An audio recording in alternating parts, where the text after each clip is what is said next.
جو اصطلاح ہے اس کا سب سے پہلے استعمال، اس کا سب سے پہلا نام وہ سر سید احمد خان نے رکھا۔ اگرچہ سر سید سے پہلے بھی بہت سے لوگوں نے اس حوالے سے کام کیا، اس میں مولانا عبید اللہ سندھی کا نام بھی آتا ہے، عبدالحلیم شرر کا نام بھی آتا ہے، اور اسی طرح جوہر برادران انہوں نے بھی یہ اس حوالے سے بات کی تھی۔ اور پیچھے چلے جائیں، افغانی کا نام آتا ہے، اس سے پہلے سید احمد شریف کا نام آتا ہے، فہرست ہے کبھی، لیکن دو قومی نظریے کی اصطلاح سب سے پہلے سر سید نے استعمال کی، اور پھر اس اصطلاح کا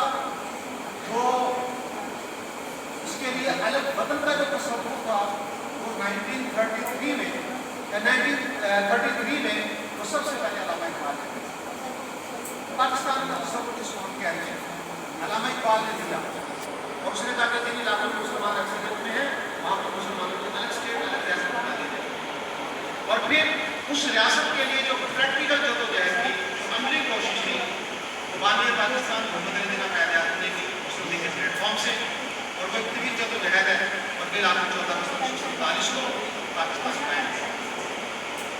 تو یہ ایک تاریخ ہے لوگوں میں نظریے کی، نظریہ پاکستان کی،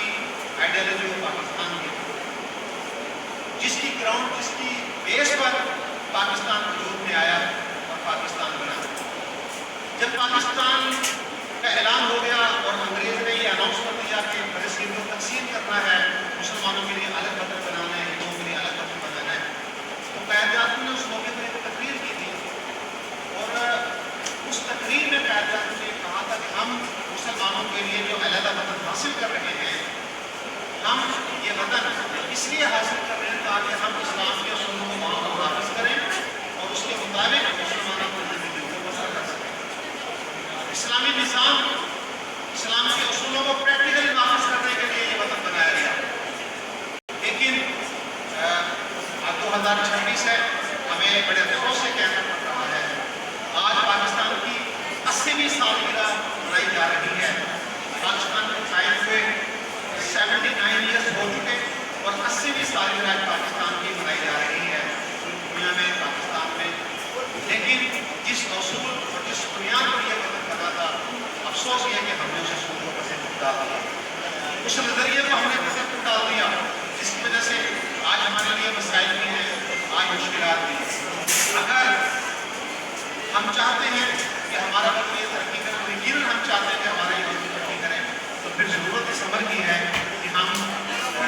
اسی طرف جائیں، اسی نظریے کی طرف جائیں، اسی اصولوں کی طرف جائیں کہ جن اصولوں کی بنیاد پر پاکستان بنا تھا، جن اصولوں کی بنیاد پر پاکستان قائم ہوا تھا، جن اصولوں کی بنیاد پر یہ وطن بنایا گیا تھا، اور اگر ان اصولوں کو نافذ کریں گے تو پھر پاکستان ترقی کرے گا، کیونکہ یہ ہمارے اکابرین نے، ہمارے بزرگوں نے، ہمارے بڑوں نے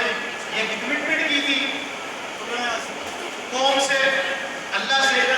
کہ ہم یہ وطن اس لیے بنائیں گے کہ یہاں پر اسلام کے اصولوں کو نافذ کریں گے، لیکن افسوس سے کہنا پڑتا ہے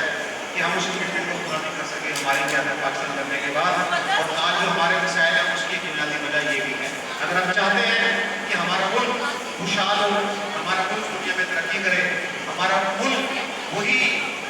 اس کی ریپیوٹ ہو، اس کا وقار ہو پوری دنیا میں جس طرح دیگر ممالک کا ہے، تو اس کے لیے ضروری ہے کہ پھر ہم اس کمٹمنٹ کو پورا کریں، اس وعدے کو پورا کریں، اس بات کو پورا کریں کہ جس کی بنیاد پر یہ وطن بنا تھا۔ تو اسی حوالے سے آج کا ہمارا یہ سیمینار ہے، جس میں ہمارے معزز مہمان مسلم اسٹوڈنٹس کے لوگ آج یہاں پر آئے ہیں، آپ کو پروجیکٹر کے ذریعے ڈاکومنٹری بھی دکھائیں گے، اور اس حوالے سے آپ کی گفتگو بھی ہوگی۔ میں اسٹیج کے حوالے کرتا ہوں کہ وہ آگے